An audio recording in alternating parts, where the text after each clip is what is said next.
कुछ भी करने के लिए कुछ न कुछ रुकावट तो आ ही जाती है। ज़्यादातर समस्याएं तब आती हैं जब कोई भी काम इन 3 चीज़ों के अनुसार नहीं होता है। पहला समय, दूसरा स्थिति और तीसरा जगह। कुछ भी ना करने से अच्छा उस काम को देरी से करना अच्छा होता है।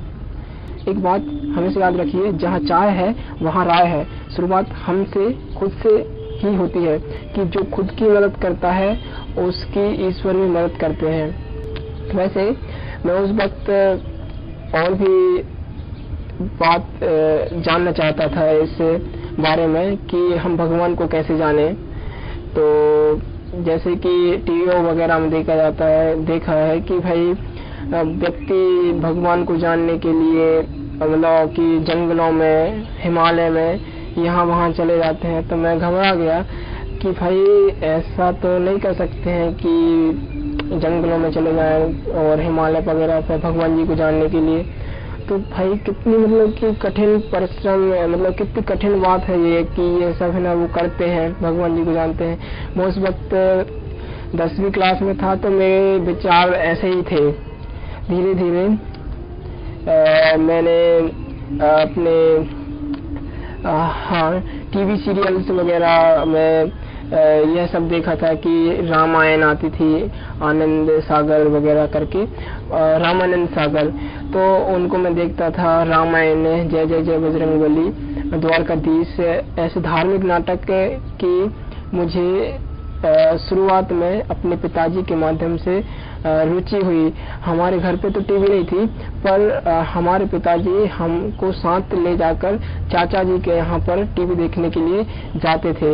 हम पापा जी के साथ में वहाँ पर टीवी देखते थे और उनका एक ही सिद्धांत था कि बच्चे यदि खुद से मतलब कि यदि बच्चों को पढ़ाई के समय में टीवी लाकर दे दी जाए घर पर तो वह पढ़ाई नहीं कर पाएंगे। तो उन्होंने घर पर ऐसा कोई भी डिस्ट्रैक्शंस का साधन नहीं लेके आए जिससे कि बच्चों का भविष्य कभी भी संकट में हो। तो उन्होंने शुरुआत में, जब हम जिद करते थे कि सभी के घर पे टीवी है, हमको भी टीवी देखना है, बच्चे का मन तो बहुत चंचल रहता है। तो यह 7वीं कक्षा के लगभग की बात है कि हम लगभग शाम के समय यह सभी जो सीरियल आते थे और सभी के घर पे ये चलते ही थे, उनसे ही यह जो बेस था वो बन रहा था। उनसे ही मतलब कि चीज़ें समझ में आ रही थी कि भगवान क्या है, धर्म क्या है, और वेद पुराण या हमारी संस्कृति वगैरह, संस्कार वगैरह, इन सब के बारे में धीरे धीरे पता चल रहा था। और बच्चों को उनकी शुरुआत की उम्र में यह सब नाटक, अच्छे नाटक दिखाने चाहिए ताकि उनका भी बेस, उनका भी जो आधार है वह मजबूत बने। क्योंकि शिक्षाएं 2 तरह की होती हैं, एक जो हमें जीवन जीना सिखाती है और दूसरी जो हमें कि धन अर्जित करना सिखाती है। धन अर्जित करने वाली शिक्षाएं ये आजकल की, जैसे कि परिश्रम करना, मेहनत का काम करना, बोरे वगैरह ढोना, ये तो मेहनत का काम हो गया। अब बाकी और भी ज़्यादा चीज़ें हो जाती हैं जिनको कि अपन बोलते हैं नौकरियाँ। वहाँ पर हम अपने कलाओं को प्रदर्शित करते हैं, अपनी स्किल्स को वहाँ पर प्रदर्शित करते हैं, अपने समय को वहाँ पर देते हैं, तो फिर हम यह जीविकापार्जन कर पाते हैं। तो यह तो हो गई विद्या जो हमको धन कमाना सिखाती है। और जो पहले वाली विद्या थी, इसको कि हमको है ना हमेशा ही प्राथमिकता देना चाहिए, जो कि है जीवन जीना सिखाने वाली विद्या। हाँ, यह इसलिए क्योंकि ज़िंदगी में यदि हम किसी भी स्टेज पर हों, यदि हमारे पास यह एक विद्या नहीं है तो हम बिल्कुल खोया सा, अधूरा सा महसूस करेंगे।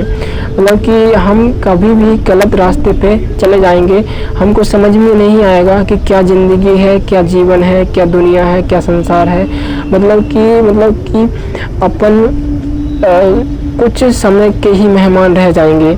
समझदारी और व्यवहारिक ज्ञान यह भी उसी में जाता है कि हम यह ज़िंदगी कैसे जी रहे हैं। जब मैं धार्मिक नाटक वगैरह देखता था, तो मेरे आस्था विश्वास में वृद्धि हुई। मैं बचपन से ही अपने गांव में जल वगैरह चढ़ाने जाता था, क्योंकि गांव में भी ऐसी व्यवस्था थी कि हम मंदिर में जल चढ़ा सकें। हाँ, वैसे तो छोटी जाति वालों को ज़्यादातर गांव में मंदिर वगैरह में जाने से पहले वंचित किया जाता था, पर डॉक्टर भीम साहब अम्बेडकर जी की वजह से यह कुप्रथाएं धीरे धीरे समाप्त हुई और फिर हमको भी यह समाज में रहने का पूर्ण अधिकार, समानता का अधिकार वगैरह प्राप्त हुए। मैं बढ़िया 9वीं क्लास तक अपने जो भी दैनिक क्रियाएं रहती थी उनमें भगवान का स्मरण जरूर करता था। मैं यह बात हमेशा याद रखता था कि जो भी कुछ हो रहा है वह भगवान की कृपा से ही हो रहा है, और मैं यह सब इसलिए कर पा रहा हूँ क्योंकि मुझे किसी का साथ मिला है। और स्कूल वगैरह में भी वह शक्ति हमें दो दयानी थे, कर्तव्य मार्ग पर डट जावे, इस तरह की अच्छी प्रार्थनाएं होती थी, जिनसे कि स्कूल का वातावरण ही बहुत अच्छा बन जाता था।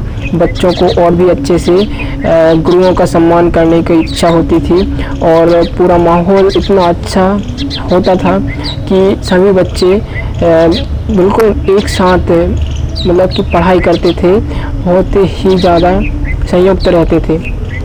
मैं जब 9वीं क्लास में था तो नवरात्रि प्रारंभ होने वाले थे। नवरात्रि पर मैंने देखा कि बहुत सारे झंडे लेकर पैदल यात्रा करते हुए सलकलनपुर धाम जाते हैं। हमारे गांव से लगभग पूरी 109 किलोमीटर है। वहाँ तक इतने दूर से वहाँ तक सभी पैदल यात्रा करते हुए सलकनपुर पहुँचते थे। मुझे बहुत ही ज़्यादा अचरज हो जाता था कि कैसे वह इतनी बड़ी यात्रा कर लेते होंगे। मैं एक बार अपने पापा जी के साथ बस से सलकनपुर गया। मैंने बस में से ही देखा कि कैसे सभी व्यक्ति पूरे ऊर्जा में नारे लगाते हुए आगे बढ़ते जाते थे। तो मुझे भी थोड़ा एक्साइटमेंट हुआ, मुझे भी उत्सुकता हुई कि मैं भी पैदल जाऊं। और बच्चों में तो इतनी एनर्जी होती है कि वह यदि कोई काम अगर उनको अच्छा लग जाए तो वह मतलब उसको करने लग जाते हैं। उस समय तो बहुत ही ज़्यादा एनर्जी थी, 9वीं क्लास में था, तो मैं भी एक बार जिद कर बैठा कि मैं भी आपके साथ जाऊंगा। तो उनने बोला कि तुम अभी नहीं जा पाओगे, तुम छोटे हो। तो मैंने कहा कि नहीं मैं भी जाऊंगा, मैं चला जाऊंगा, मैं जाते बन जाएगा मुझसे भी। तो वो सभी नग्न पैर जाते थे, पर उन पापा जी ने मेरे से कहा कि तुम चप्पल पहन लेना, उसके बाद हमारे साथ चल सकते हो। तो हम मतलब कि मैं पापा जी के साथ और हमारे मोहल्ले से भी 6-7 जन वगैरह वहाँ जाने के लिए तैयार थे। और सभी जब वहाँ से निकले तो हम लगभग शाम 4-5 बजे निकले थे, और फिर रास्ते चलते गए। हमको चलते चलते रात हो गई। थोड़ा विश्राम किया, 8-9 बज गए थे। 8-9 बजे हमने दूसरे जो भी गांव वगैरह पड़े, शहर वगैरह पड़े, वहाँ पर विश्राम किया। और फिर उसके बाद सुबह जब 4-5 बजे सुबह हुई तो हम उठकर फिर से चलने लगे। और इस तरह हम रुकते चलते पहुंचकर सलकनपुर पहुंच गए। और इस तरीके से मैंने अपनी पहली पदयात्रा, मुझे तो विश्वास ही नहीं हुआ था। और हाँ, हालांकि पैर वगैरह दुखने लगे थे, पर वह आनंद भी था कि मंदिर पैदल ही जा रहे हैं। एक जोश भी था कि मंदिर में सभी के साथ वो सभी जा रहे हैं तो हम क्यों नहीं जा सकते हैं। तो उसके बाद मैं 12वीं कक्षा में आ गया था। 12वीं कक्षा एक ऐसी कक्षा थी जिसमें कि ज़िंदगी नए पड़ाव सामने लाकर रखने वाली थी, नए विकल्प सामने रखने वाली थी, नए तर्क वितर्क ज़िंदगी सामने रखने वाली थी और उन सभी तर्क वितर्कों से मेरा सामना होने वाला था। पहला तर्क वितर्क मेरे सामने यही आया कि भगवान नहीं होते हैं। मैं बिल्कुल हिल सा गया था कि यह कैसे बोल सकते हैं। तो किसी ने तो मेरे दिमाग में इतनी सारी बेकार की बातें बिठा दी थी और उनने कुछ आधार भी बताया था, तो मुझे विश्वास करना ही पड़ा था। उस समय मैं पूरा मतलब कि नास्तिक बन चुका था और यह एक पल में नहीं हुआ था, न कि एक दिन में हुआ था। वह जो व्यक्ति थे वह खुद ऐसी परिस्थितियों से गुजरे थे जहाँ कि उन्होंने अपनी ज़िंदगी की सभी आशा उम्मीद को खो दिया था और वह तो अपने आखिरी समय, जिसको के अपन बोलते हैं मृत्यु, उसके लास्ट तक मतलब कि उसको मतलब कि मिलजुल के ही आ गए, वापस आ गए। तो मतलब कि और वो ऐसा मानते हैं कि वह मतलब कि भगवान की कृपा से वापस नहीं आए, वह उनके माता पिता जी के ही योगदान से, उनके कठिन परिश्रम से आए। बिल्कुल सही बात है, पर जो भी कुछ होता है, जो भी होता है, उसका जो कारण है वो मतलब करने वाले हैं ना, वो तो वही है, कारण मात्र हो जाते हैं। जो भी कुछ पात्र रहते हैं वो सिर्फ अपना किरदार निभाते हैं। अब यह तो कुछ भी होता है तो उसके पीछे कुछ कारण होता है, मुझे बस इतना ही पता है कि मैं उस समय पूरा नास्तिक बन चुका था। मैं ईश्वर में बिल्कुल आस्था नहीं रखता था। मैं मतलब कि कोई भी यदि मुझे मिल जाए कि भाई राम राम जय राम जी की बोल दे, तो नहीं, ठीक है भैया, दूर ही सर, नमस्कार, हिंदी में जय राम जी की नहीं कहना है, बस इतना मतलब कि हो गया था। पर धीरे धीरे समय बदलता गया। 12वीं के बाद फर्स्ट ईयर आया। फर्स्ट ईयर मतलब कॉलेज में एडमिशन हो गया था, कॉलेज वगैरह कर लिया। अब उसके बाद मतलब कि यह जो नास्तिकता का विचार आया था वह इसी विकल्प से आया था कि जो पुरानी बातें हैं कि भाई पंडित लोग पहले शूद्रों को मंदिर में निवास नहीं करने देते थे, उनको पढ़ाई वगैरह का अधिकार नहीं होता था और बहुत सारी चीज़ें थी जो कि शूद्रों को सहन करनी पड़ती थी। और इन सब को सहन करने के बाद जब हमारे मतलब शूद्रों वगैरह के क्या बोल सकते हैं, समाज सुधारक, उन्होंने इन सभी कुरीतियों को दूर किया। डॉक्टर भीमराव अम्बेडकर जी, तो उन्होंने यह सब चीज़ों को सुधार करने में पूरे जीवन को समर्पित कर दिया। तब जाकर हमें मतलब कि सभी लोगों को यह अधिकार वगैरह प्राप्त हुए। तो इस बात से कि भाई सभी मतलब कि जो भी पंडित लोग रहते हैं, जो कि भगवान वगैरह की पूजा करते हैं, वह हमारा भक्षण करते थे, ऐसा मानते थे। मतलब कि कुल मिला के जो भी कुछ विचार थे ना, वो नास्तिकता वाले बन चुके थे। और धीरे धीरे ऐसे चलता गया। समय हमारे प्रश्नों के उत्तर समय आने पर ही दे देता है, हमें बस इंतज़ार करने की आवश्यकता होती है। और जो भी कुछ होता है वह अच्छे के लिए होता है। और आगे जब कॉलेज में आया तो धीरे धीरे पता बिनु सत्संग हरि कृपा सत्संग न होई, ऐसा कुछ मतलब कि दोहा है, अभी याद नहीं आ रहा है।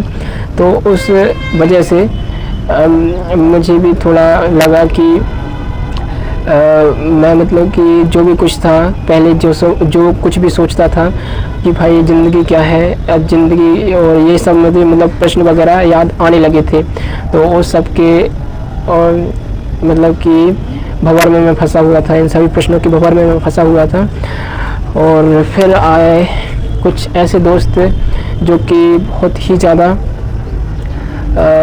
एक तरह से सहायक सिद्ध हुए, जिन्होंने कि बहुत ही ज़्यादा मदद करी। और यह भी एक कारण ही है जो कि उनके ही वजह से यह कारण पूरा भौतिक जगत में मतलब कि इस संसार में संभव हुआ।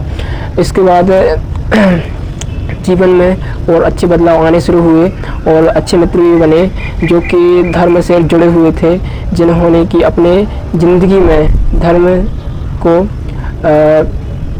स्वीकार करके अपने ज़िंदगी में बहुत सारी बुराइयों को, बहुत सारी अंदर की खराबियों को दूर किया और इस वजह से उन्होंने अपने जीवन का आधार भक्ति बनाया। और तब जाकर ये होता ना संगत का असर। अब मैं जब 12वीं में था तो वो संगत का असर था कि मैं नास्तिक बन गया था। अब ये जो कॉलेज के बाद जो संगत की बात आई तो वो फिर है ना आस्तिकता की ओर बढ़ने लगा। हालांकि यह बात मैं किसी के साथ शेयर नहीं करता था, पर मैं आज इसलिए कर रहा हूँ ताकि मैं भी अपनी ज़िंदगी के कुछ उदाहरण आप सभी के सामने प्रस्तुत कर सकूं, ताकि आप भी समझ सकें कि ज़िंदगी है क्या, मतलब कि क्या क्या मतलब मुकाम आते हैं, कैसे कैसे बदलाव आते हैं और क्या क्या हम पता ही नहीं चलता और करते जाते हैं। और यदि संभल गए तो ठीक है और नहीं संभले तो भी ठीक है, क्योंकि संभलना तो है ही, गिरना तो है ही, यही सब तो ज़िंदगी है।